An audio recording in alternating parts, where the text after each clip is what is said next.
It was late Monday night when I sat on the push, with my pants around my ankles, listening to people laugh at me. They thought it was all funny, especially the fact that I had no idea about anything. How could a guy not know that his wife was cheating on him and doing it right under his nose? Colin Wilson, who said he screwed my wife, was telling his friend Ben Kramer how he seduced her at a party last week. It was at this party that I was called to investigate a break-in at a local art gallery. I was only gone for about 2 hours, but I was back before the evening was over. I found my wife at a table with 3 other people, one of whom was Colin Wilson. The other couple sitting there was his boss and his wife. My name is Brian Sexton, and I am an insurance investigator for a world-renowned insurance company that deals exclusively with high-value property clients. You probably don't know her name, as we catered to a very exclusive clientele. I got into it straight out of college and have been with them for over 15 years. I am 37 years old and in the prime of my life. My job is to investigate the circumstances of incidents where there may be a large compensation claim. Most of the time it's routine, but sometimes things get pretty exciting. I investigate mostly thefts and robberies, but occasionally car accidents if more than 1 or 2 of our vehicles are involved. I'm very good at it, and I have a reputation in my industry. I am often rented out to other companies, but at a high price. I often have to go away, but never for long. And if a lengthy investigation is required, I have people to stay on site and get the job done. I have been married to Allison for 14 years, and we have 2 wonderful children, Regina, 10, and Christina, 8. Allison is a year older than me and works at the same company as secretary to Bill Quinn, the company president. She and I met and got married before she joined the company, but when she lost her job, I wanted her to try to work for my company. We had to get permission from HR because it was against company policy in terms of nepotism, but since I was a valued employee, they agreed to hire her. Fortunately, Bill Quinn was looking for a new secretary, and Allison had more than 5 years of experience as a personal assistant at a giant corporation. He interviewed her and immediately liked her. She was accepted as his personal secretary. The 2 people I mentioned earlier, Colin Wilson and Ben Kramer, were insurance specialists who wrote policies for large companies or individuals with very high-value assets. For me, they were only acquaintances, not friends. Both worked for Jerry Scogins, a good guy who was a good friend of mine. I reported directly to Bill Quinn and worked independently most of the time, but occasionally received interesting assignments from Jerry. The conversation I overheard took place a week after the party. I went to the toilet to relax and sat there for a while, pushing and sweating. I ate some scallops for lunch a day ago and thought they might have been a little stale. While I was cursing my fate, Colleen and Ben walked in. They seemed to ignore the closed booth door and began talking about the party. That's when Colin started bragging to Ben about his latest conquest. I listened to the story of increasing pain in my intestines that had nothing to do with cramps and sweat from bad fish. How did you get into her pants? I didn't think she was that kind of woman. Go ahead, tell me, since I wasn't there. We did a couple of dances and she was pretty friendly, but Brian was there and she just smiled when I asked her to come to my office. She said Brian wouldn't be too happy if she did that. So what then? What did you do? Well, I talked her into having a drink with me at the bar while Brian was dancing with Judy, his secretary. I asked the bartender to make me a double shot and then switched our drinks while she was talking to someone. This was the easy part. I just wanted to get her a little drunk so I could touch her on the dance floor. You know, take what you can get. Yeah, but Brian was still there, so what could you really do? Hey, wait a minute. Didn't you arrange for his departure? Hell no. It was just dumb luck. We were doing a quick dance when he came over to tell her he needed to go away for a while. She wanted him to take her home first, but he told her to stay and have fun, as he was sure that he could return soon. She wasn't too interested in it, but she stayed. She sat with me, Jerry, and his wife. And what happened next? Finally get to the good part. Well, Brian left and I ordered her another drink. I made Joe do the double again, and she didn't notice the difference. We did a couple of slow dances, and by then she was almost out of it.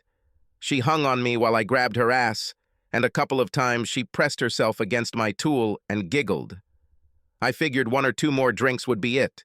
I took her to another one, and she drank it like a pro.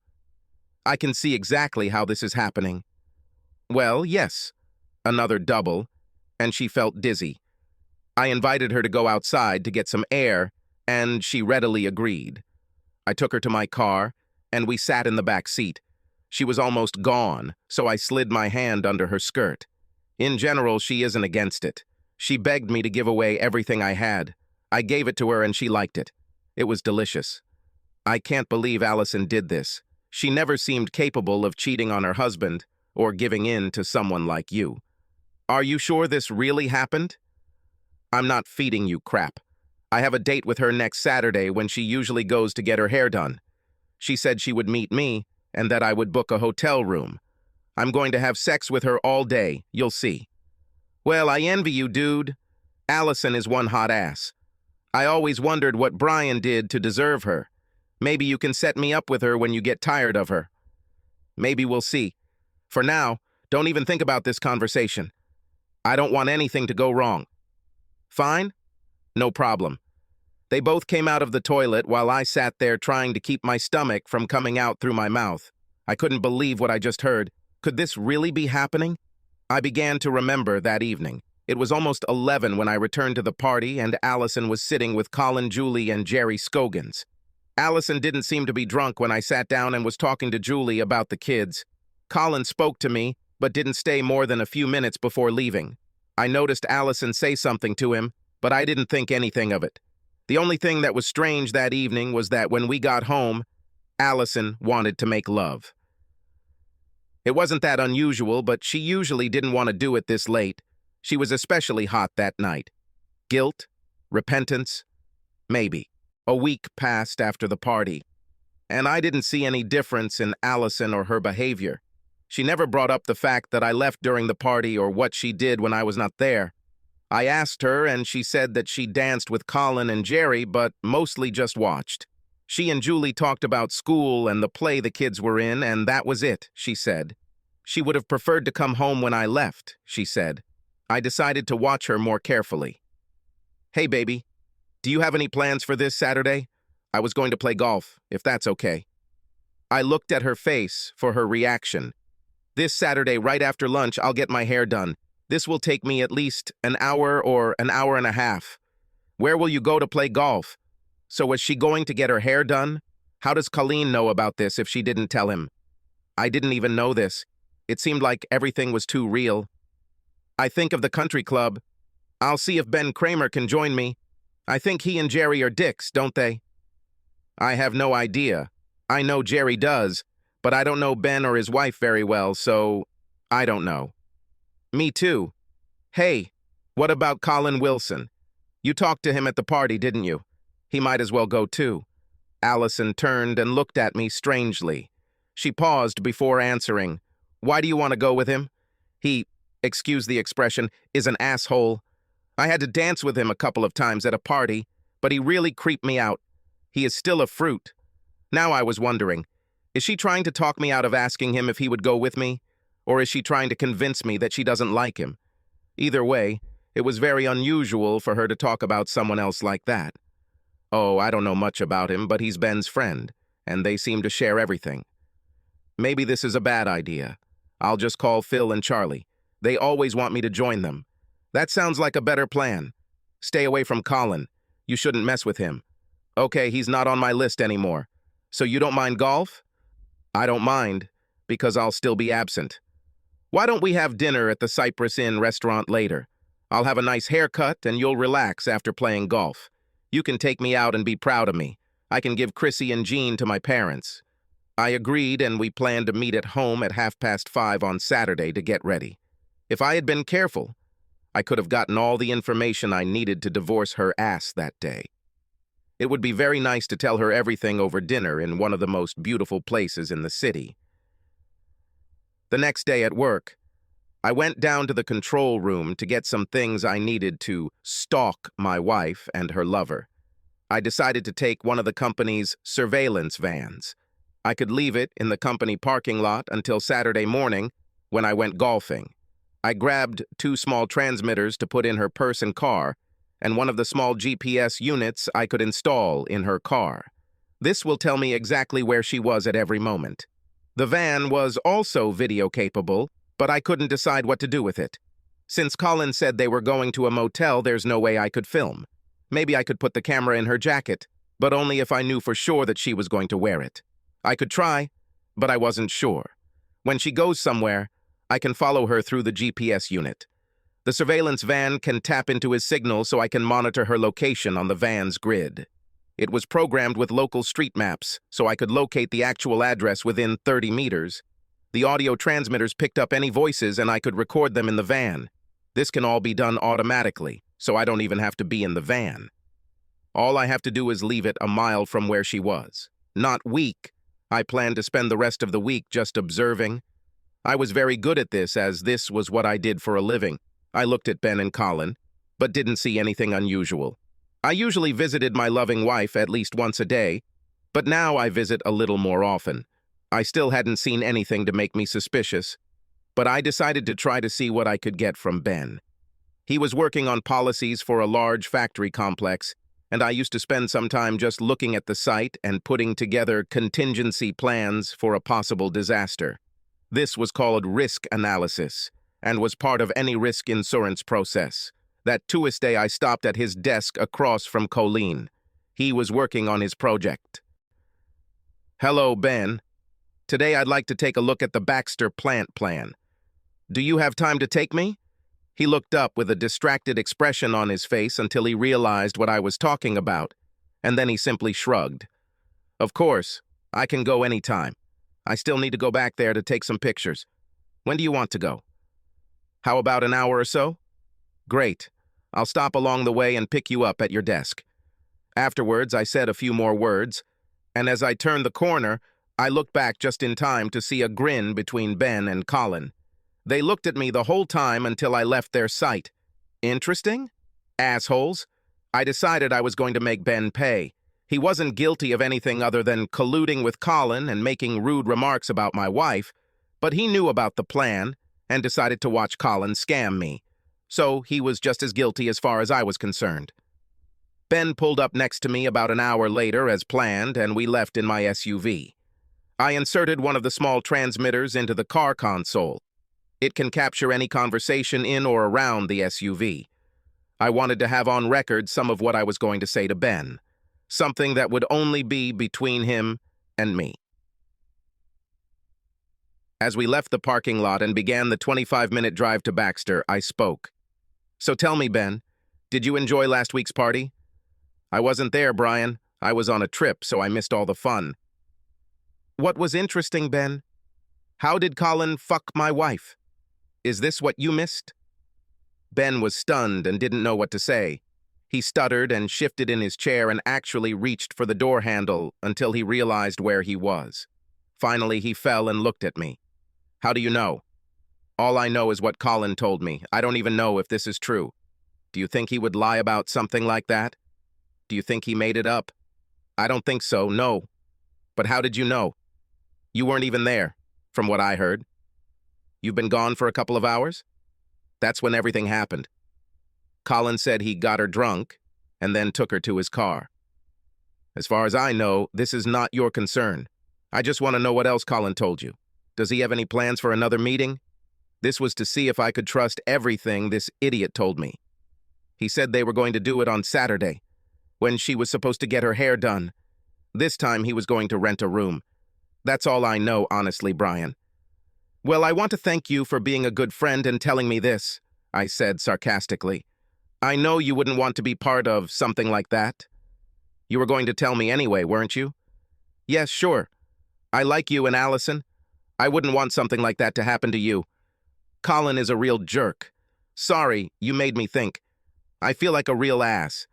Hypocritical piece of crap. What did he say? Oh yeah, couldn't he fuck her after Colleen was done with her?" With these words, I reached into the console and turned off the recorder. This was what I wanted to have later. What I wanted to say now was not written down. "It's not a problem, Ben. As long as you do everything as I tell you, you'll be fine. Fail me, and you will be in a world of pain. Is it clear? Ben just shook his head affirmatively. He got the point. One more thing, Ben. Nothing from our conversation should reach Colin. He doesn't know that I know, and you won't tell him. If I find out you said anything to him, I'll beat the crap out of you first, and then I'll make sure you get fired, and it's known that you can't be trusted. Do you understand me? You know, I have ways to bug you and Colin, so I'll know if you mess up. I won't tell Colin anything. I won't even talk to him if you want. No. Do what you always do, and let him talk. That's all you need to do. There is no problem if you even agree with him. Now I know the truth. Just remember what I said, and everything will be fine. We didn't talk much after that, and spent the next 2 hours standing there without saying a word. He did his job, and I did mine. I had what I needed, and Ben would be left out too. He just didn't need to know right now. This week was one of the longest of my life. I kept a close watch on my wife, but she was not doing anything unusual. Wednesday evening arrived, and the children went to their school dance class for children, which was supposed to end around 9:30. I was sitting in the living room watching TV when Allison came in and sat on my lap. She put her arms around my neck and started pressing her ear to my ear. We have about 2 hours before I go pick up the kids. Don't you want to make love? Although I was a little disheartened and angry about what was happening, I was also human and a man. Against my will, I became aroused. I grabbed her around the waist and pressed her tightly to me. I kissed her tenderly. Take me upstairs to our bedroom, right now. I want you, and I want it now. I needed no prompting and followed her up the stairs to our bedroom, all the while watching her cute ass.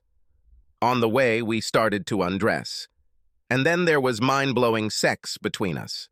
When it was all over, then for some time we simply lay in each other's arms, not feeling the need to speak or disrupt the mood with action. This was love at its finest. For a while I forgot my doubts and fear that this could very well end for us. I wanted to forget and believe that it was all a lie, but she wasn't meant to be. That was quite nice, husband. I think we need to do this more often, don't we? We seem to be out of sync for a while. Let's not let this happen again. Fine. I'll definitely work on this. How much time, and do we have a minute to take a quick shower? I have to pick up the children after 9, but we can pick them up later if you want now, or wait until our date on Saturday night. I can ask the children to go to their mothers for the night. How about this? I'm on a date. Anything else on Saturday? How is it okay? You have golf, and I have a meeting with the hairdresser. Then, love, we have a dinner date, and after that, I'll be yours whenever you want. And you better do lots and lots of that for me. Do you have a better offer now? No. Okay, then we're in touch. Allison quickly got dressed and went to get the children. I lay there for a while, just remembering what had just happened. How could this woman make love to me like that if she had sex with that shit-eating Colin Wilson? I knew she was smart, but was she also a good actor? Something was definitely wrong, and I was going to find out on Saturday. While she was gone, I checked the transmitters and found that they were working fine. I planned to install them Friday night in her car and Percy. I had everything ready except for one more meeting with Ben Kramer. I needed to find out what hotel Colin had booked at. Ben will find out for me, or I'll do something he won't like. The next morning, I called Ben and asked him to meet me in the third-floor cafeteria. He agreed without comment, and when he came in, I was sitting at one of the tables. He joined me without saying anything, and I quickly got to the point. Ben, my friend, I need you to find out from Colin where he plans to take Allison on Saturday. I need the name of the motel and where it is located. All you have to do is catch him somewhere alone and ask him. Tell him that you think he's feeding you crap, and that if he tells you where he's taking her, you'll believe him. I smiled at Ben as he tried to figure out how he could do what I asked. He was afraid that I would do something if he didn't. Finally, he agreed, but asked how I would know if I would tell him where they would meet. I told him not to worry about it. I have ways. With that, he walked away, but not before I hugged him and tucked one of the transmitters under the collar of his jacket, reminding him of our agreement. He was so scared of me that he never felt anything. It was almost invisible, held in place by glue, and he didn't notice it. I returned to my office and turned on the receiver. The place was buzzing and let me know that Ben was back at his desk and talking to Colin. I heard him ask Colin to meet him in 10 minutes in the copy room. Colin agreed, and then nothing happened until Ben stood up to meet Colin. I went back to listening. "What happened, buddy? Do you have problems with politics? I'm the best you know." "Nonsense, Colleen. I was on set with Brian yesterday, and he doesn't seem to have any problems at home. I asked him if he was okay, and he said something about how it couldn't be better. I think you're feeding me crap about his wife." "Hey, dude, nothing but the truth. I wouldn't lie about something like that. Why do you not believe me?" "Where are you taking her on Saturday? You said motel. What motel? Maybe if you show me the receipt for the room or something, I'll believe you. Otherwise, I think you're screwed." "Oh, yeah? I already have a reservation at the Skyview Motel on Statler Street for Saturday night. I can check in at 2 o'clock in the afternoon, and she will be there by 2:15. How do you like this fact? You can call Skyview and check my name on the reservation. Is this enough for you? Do you want to use my cell phone?" "Okay, I think this will do. I really envy you, Colleen. Allison is truly something. I hope you know that she has a good marriage with Brian that you are trying to ruin. You better be careful and think about it. It's not my problem. If she's ready, so am I. Anyway, how good can a marriage be if she wants sex with me?" That was all that was worth hearing, so I turned off the receiver and just let it record the rest. Now I was almost ready to believe everything. I was really hoping that Colin would back down and admit that he made it all up, but now he had confirmed the number and was just waiting. At least I had the address so I could connect it to the equipment in the van and let the rest work automatically. Maybe I could just park the van there on a Friday night, turn on the equipment on Saturday around noon, and forget about it. Everything else will be done automatically, and I won't need to be nearby. I didn't want to see or hear my wife as she tore my heart out and stuffed it in the toilet. Now I was lost. I could only continue and try to get what I needed to get back at her, Colin and Ben. The first thing I did was call the motel, and they confirmed that Colin was registered. At least part of it was true. Now I just had to wait until Friday evening. But then I had a thought. What if I could take a photo of them entering the motel room? I decided to visit the motel that day and see what I could do. I walked into the Skyview Motel office and waited for the clerk. He was an unscrupulous character, which was good for me. Honesty is not what I was looking for right now. "Hi, friend. I am an investigator for an insurance company, and I need information. I have an ID and a warrant for you." With that, I quickly flashed my badge and handed him a genuine document, which to most people looked like a search warrant. It was a fake, but I was counting on the fact that he was not smart enough and that he would be easy to deceive. The $100 I slipped on him didn't hurt either. "Yes, sure. What do you want to know?" I asked him to confirm Colin Wilson's reservation and asked if he had a room number. He said no, so I asked if he could give him a room on the first floor overlooking Statler Street. He tricked and tickled until I slipped in another $50 and finally gave me a room number that would allow me to shoot a video. I let him know about the van that would be parked on his property, and he just shrugged and said it was no big deal. I thanked him again for his help and gave him another $50 for his silence. He gave me a devilish grin and put the bills in his pocket. After I left, I decided that I could now get the video I wanted by pointing the camera through the front window of the van, which I would park in front of their room. Now, I am packed. Friday at work was pretty tough for me. I didn't know what to do with myself, so I walked up to Bill Quinn's office under the pretext of talking about my visit to an art gallery that had been robbed. He didn't really need to know, but I wanted to see my wife. As I walked down the hallway, her face lit up when she saw me. She waved at me, beckoning me to her table, and I walked over. "I really enjoyed the last few days. You see me more often than before. I'm not complaining, but what happened? Is there something going on that I should know about?" "Nothing like that, as far as I know. I just like seeing you, that's all." "Is Bill inside?" "Me too. And yes, he's inside. Do you want to meet him?" "Yes, if it's possible. I need to talk to him about working at an art gallery." I went in and talked to Bill for a bit.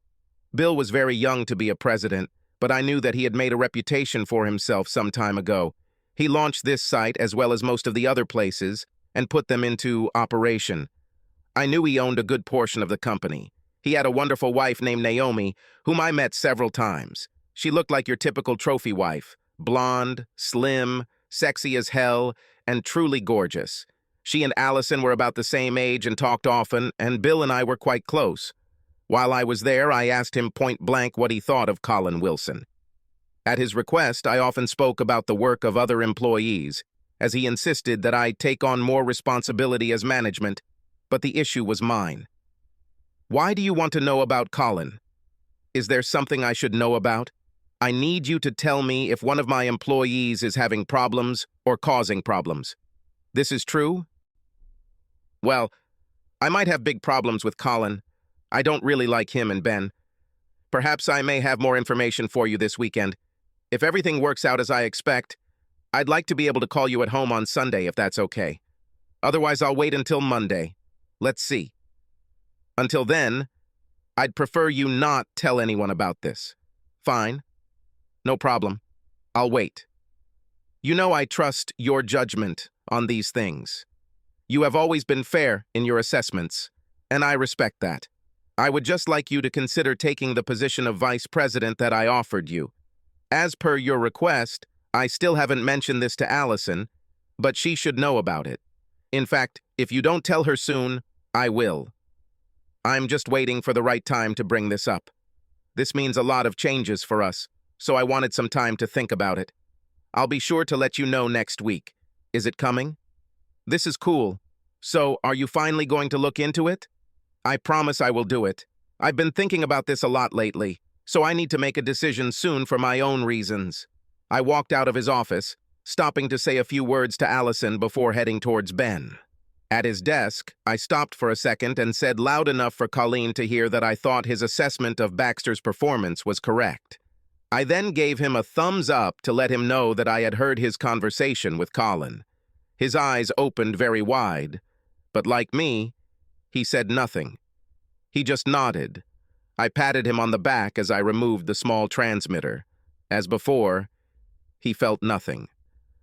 I finished the day without any distractions and waited for Allison before heading home. I wanted to tell her that I needed to take the van to someone and that I would catch a taxi to my car, so I would be a little late. She kissed me goodbye and went home. I noticed Colleen standing by the door, watching her leave. He looked at me and turned away to return to his seat. I dropped the van, locked the camera in position, making sure it captured the right room the clerk gave me. I locked it and reminded the motel owner that I was supposed to leave it there for the night, and maybe tomorrow. I slipped him another $20 and thanked him for his understanding. He put the money in his pocket and shook hands. With that, I went home. Friday night at home was another surprise. Allison ordered pizza for the kids and said she made sure they went to Grandma's that evening. I asked why, and she said she enjoyed Wednesday night so much that she wanted to continue it tonight. Do I mind? Not so much. Well, Friday night was almost the same as Wednesday night, except we did something new. While I was enjoying it, I had a sickening feeling thinking about where she could have learned all this. But when I asked her about it later, she giggled and pulled a book out of her nightstand and showed me an article about making love after 35. I'll be damned if most of what we've been doing the last 2 nights wasn't there. I really enjoyed it that night. I tried to do everything she wanted me to do, and I succeeded. It took most of the night, but so what? I promised myself that I would take some Viagra. We lay next to each other, and I finally plucked up the courage to ask her where all this came from. Allison, I like what we do, and I really want to please you, but I have to ask, where does it come from? Why now? If I didn't trust you so much, I'd wonder if there might be a guilty conscience involved. Sorry, Bree. Naomi told me something last week that I can't repeat. I just keep thinking about us and the girls and our life together, and it makes me so happy sometimes that I just need to express myself. It turns out that I chose this path because I wanted to show how much you mean to me. I listened, and seeing her happy made my heart burn. But the next moment I wondered, if this is true, then how can she have an affair? Should I ask her? I'm glad you feel that way. Are you sure I make you happy enough? Are you satisfied with our lovemaking, or are you missing something and that is why you are doing all this new stuff? Tell me honestly. I love the way we make love, and you have always satisfied me in every way. I have no reason to want more, but I just don't want us to get into a rut where we get so used to everything that we let it become a routine with no interest. Can't you see it? Don't you want me to always be desired by you? You'll never have to worry about that. I love you and always will. I can't imagine anything ruining what we have. That's good because I won't allow it. You are mine, now and forever. We spent the rest of the night in each other's arms and woke up the same way. I was pleasantly exhausted, but wanted to shower with Allison. I shook her and pulled her into the shower with me. She went willingly and with mocking irritation. She complained bitterly about being taken out of her warm bed, but when I let her go, she didn't leave. We turned on the water, and she quickly moved into the spray, turning to hold out her arms for me to join her. We lathered each other up all over and paid special attention to each other's more interesting things. Soon we both got horny and gave pleasure to each other. When I asked, she said she was ready for that day, but that she was expecting something more that night. With that, we finished showering and getting dressed. Early in the morning, I drove to the motel and made sure everything was ready. I set all the timers to start at 1 p.m. and made sure the audio recording would last at least 5 hours. The video was written to DVD and would take at least 7 hours after compression. This will cover the entire day. I initiated the sequences and locked the van. When these two lovers enter their love nest, they will become the stars of my new film, and the first screening will make a very loud impression on everyone involved. I drove home to pick up my clubs and wish my beloved wife a good day. That day was terrible, in any case. I was playing golf with two guys I met at the club, and if my score was any indication, they must have felt like I was wasting my money on the club membership. I ended up buying beer for all of us, like a big loser. It was just after 5 when I drove to the van to make sure everything was okay. I looked around the room but didn't see any cars or any activity, so I assumed everyone had already left. Of course, I quickly called my home phone and Allison answered. I just told her I was on my way and hung up. Since the meeting time with Allison was so close, I drove home without reviewing the information I had collected. I really wanted to have this before dinner, but then I thought about our planned evening. Why not enjoy what she had to offer just one more time? After all, I enjoyed making love to her, and even if she cheated on me, it shouldn't ruin my evening. I thought about it, but found that I was starting to choke again. Why is she doing this to me? I loved her more than I could imagine, and I didn't know how I would live without her. I knew that if I had the information I expected to see on the surveillance tapes, I would have to get a divorce. I loved her, but I couldn't accept her behavior. What about children? She was a good mother and she should have had custody. It would only be right. If she cheated, she must have had a reason that I didn't know about. She was a good person who did a bad thing. Okay? I could live with that. She could raise the children, and I would pay child support. These were the thoughts that occupied my mind as I drove home to meet my wife. I wasn't sure I could survive the evening, but I had to try. I couldn't press charges against her until I had proof. There was a tiny voice in the back of my mind that constantly denied all the information I had so far. He insisted that something was wrong. I ignored him. Facts are facts, and soon I will have all the facts I need. At home, Allison had already showered and dressed. She said she would add the finishing touches when it was time to go out. In the meantime, I rushed to get ready and we were able to leave in time to meet our table reservation time. My wife was wonderful. She was always noticed when we entered the room. She was used to receiving glances from admiring men and simply ignoring them. But I noticed, and that always made me proud. Tonight was a reminder of what could have happened. She was also smart and played an excellent dinner partner. We discussed everything that a husband and wife discuss when they have free time, and drank wine at dinner, more than me, since I was the driver. She really seemed to be flirting with me. My wife of 14 years and mother of my 2 girls made advances towards me. It almost broke my heart to realize that she could have spent hours having sex with another man that same day and was now flirting with her husband over dinner as we finished the dessert of chocolate mousse. preceded by some sorbet. We looked at each other and smiled. We were both ready to move into the bedroom at home that evening. I signaled to the waiter for the bill while Allison went to the restroom. We walked out hand in hand and walked to the car. As I turned onto the main street and headed toward our house, Allison walked up to me and leaned her head against my shoulder. She lifted her hand to remove one of my hands from the steering wheel and lowered it to my lap. With little prompting, I hugged her like we did when we were young and in love for the first time. She sighed and relaxed. We drove home like this, slowly but comfortably. At home, Allison was walking around the house, doing all those little preparations to get things done, and finally she looked at me. "Shouldn't we go upstairs and pick up where we left off this morning? I think you owe me something since you only gave me a down payment earlier. Remember?" "I remember. You lead, and I will follow." We quickly went upstairs to the bedroom, and Allison stood in front of the bed. I stripped down to my boxers and socks. She took off her top and bra, leaving only one strand of pearls on. She reached out to remove it, but I stopped her hand. "Leave them alone. You look so sexy standing here wearing nothing but the pearls around your neck. You are incredibly beautiful. I could watch you all night. This is something only you will see. I am completely yours, and I want you to do whatever you want with me. I want this night to be the first night of the rest of our lives together. Are you sure? Is this what you want? I wouldn't do anything to hurt you or make you feel ashamed. You should know that. I trust you completely and give myself completely to you.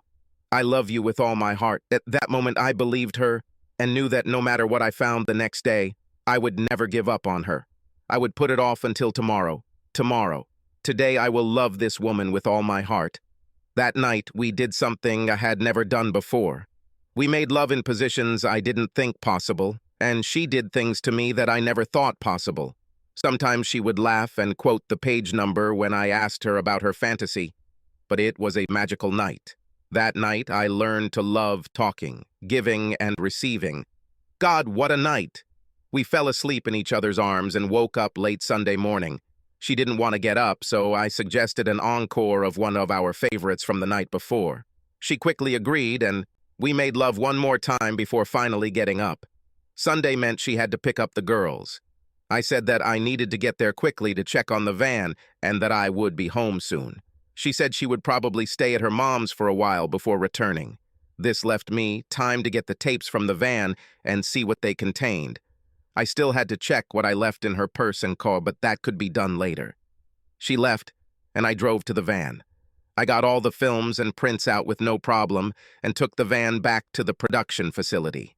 I called a taxi to pick me up and take me back to my car and drive home. The first thing I did was look at the GPS printout. She told me that her car was indeed on Statler Street, where the motel was. And from that moment, my heart almost stopped beating. I hoped against hope, but apparently it didn't happen. I almost didn't bother to go any further, but wanted to watch the video for myself to confirm. I turned on the TV and DVD player and inserted the DVD. I pressed play and sat down to have my heart broken. The picture was perfect, and the room was in the center of the screen. I fast-forwarded until I saw a car approaching and slowed down to normal speed. I saw clearly and distinctly Colin Wilson get out of the car and open the door to the room. He entered and closed the door. Rewind again until another car appears. I watched as a woman came out and walked to the door.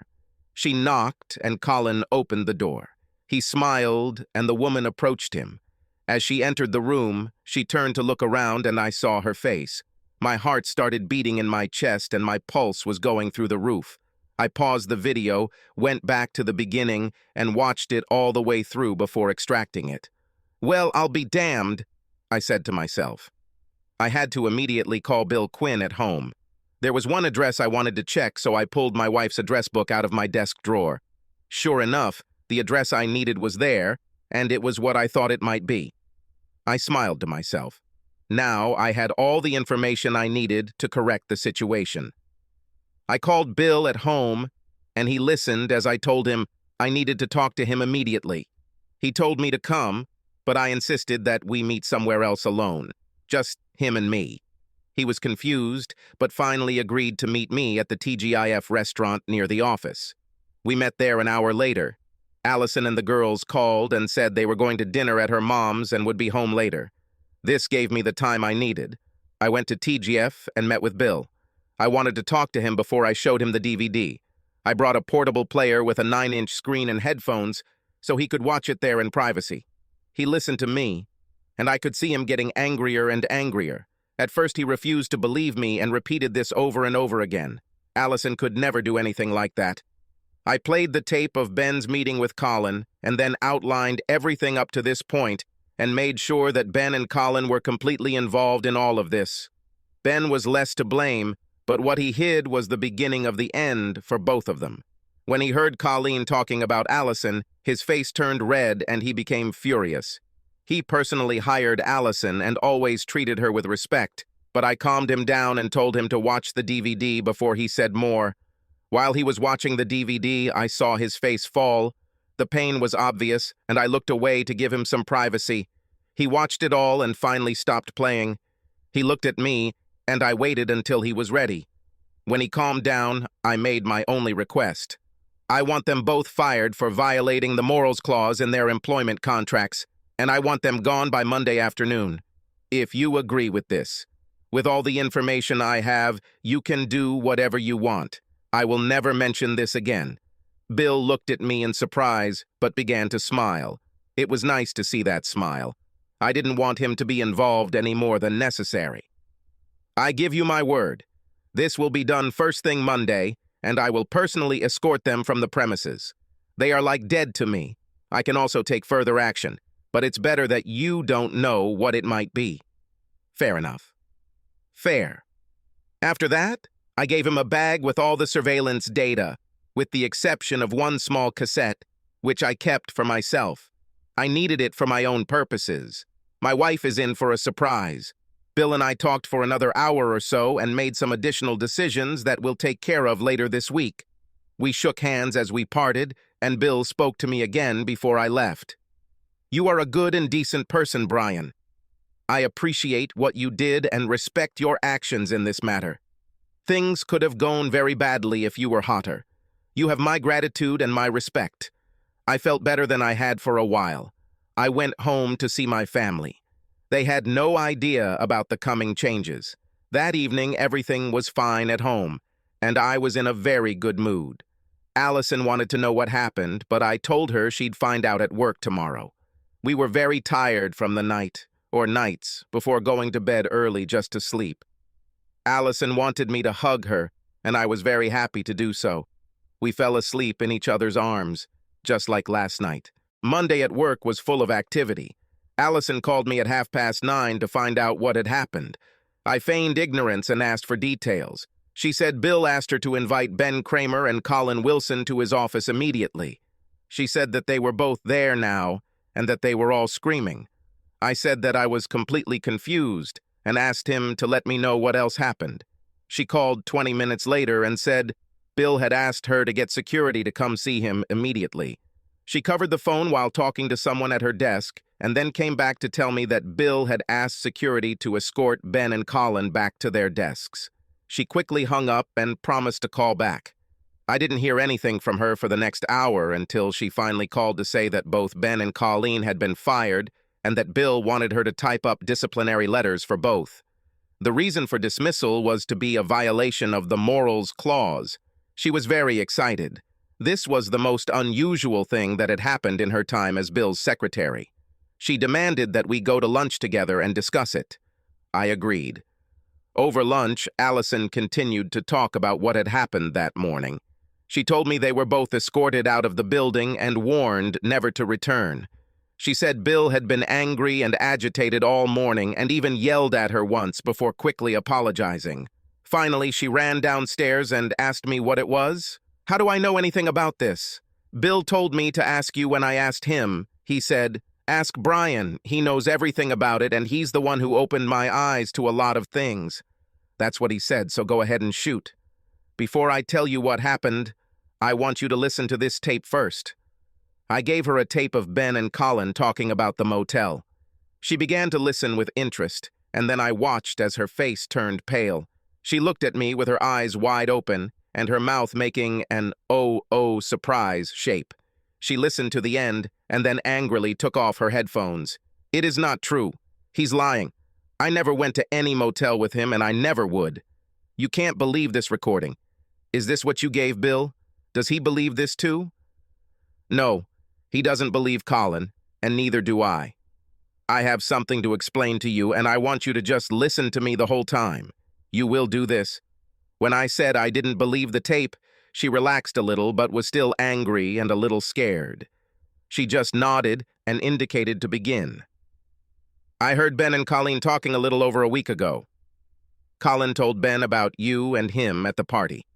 He said he got you drunk and then took you to his car, and you had sex in the back seat. He was very detailed and described what he did and what you did and told it all to Ben. Ben listened and believed what he heard.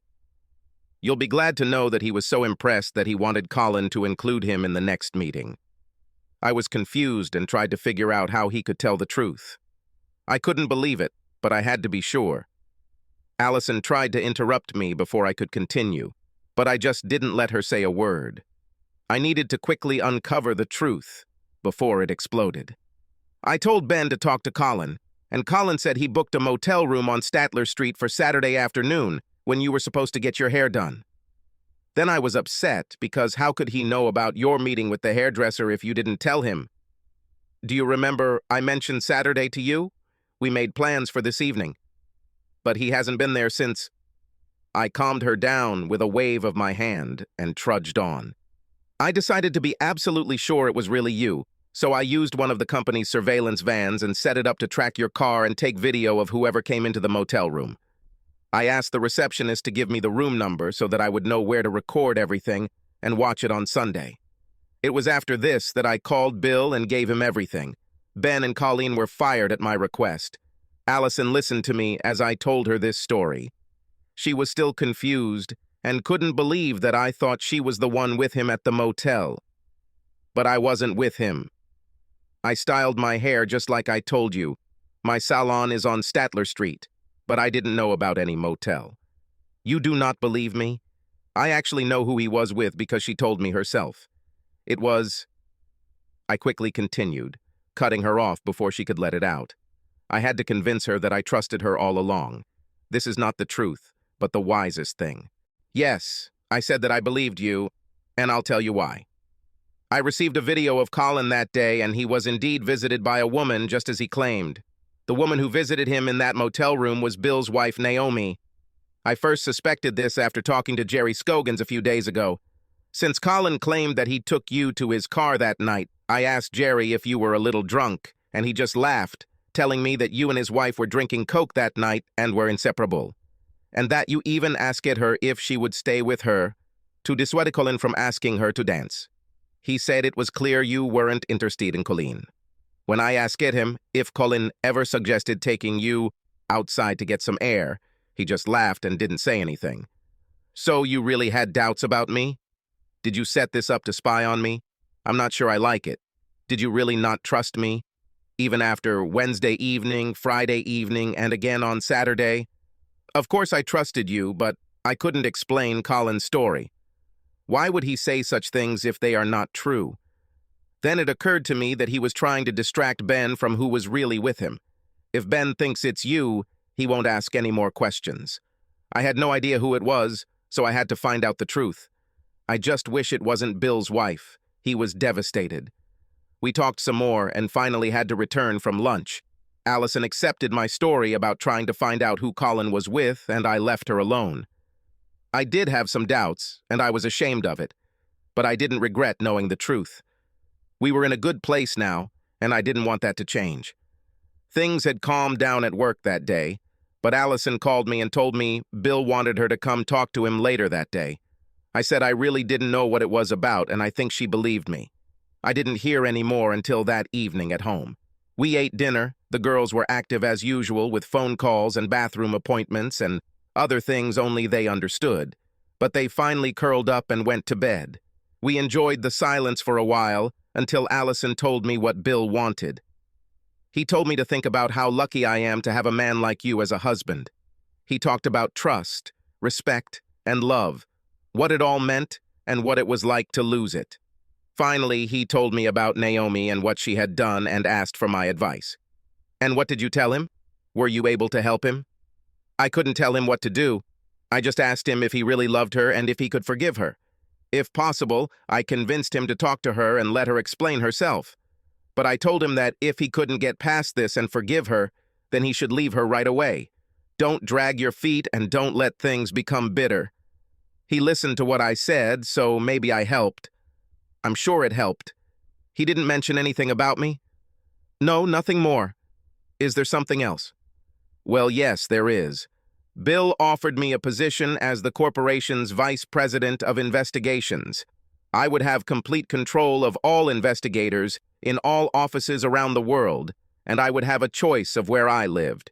We could move to California or Florida or wherever we have a branch office with more than 5 investigators. I will still report to Bill, but only to him. This will mean a lot more money, as well as benefits, such as shares and other things. Allison screamed and jumped into my lap, hugging my neck. She couldn't let me go and couldn't stop laughing with joy. When did it happen? Is it because of what you did today? Is this some kind of reward? Now, who doubts whom? Bill suggested this to me 6 months ago. I just wasn't ready to think about it until now. I think the thought of losing everything I've done somehow made my choice more real. For a while last week, I thought I might have lost you. This got me thinking. Brian, you could never lose me like this. I won't go to anyone else. It will never happen, and you will never think like that again. Can you hear me? Never again. Subscribe to our channel so that your second chaff doesn't cheat on you, and go ahead and listen to the next story, because this story is nothing compared to the next one. If you're under 18, don't even think about listening to the next one.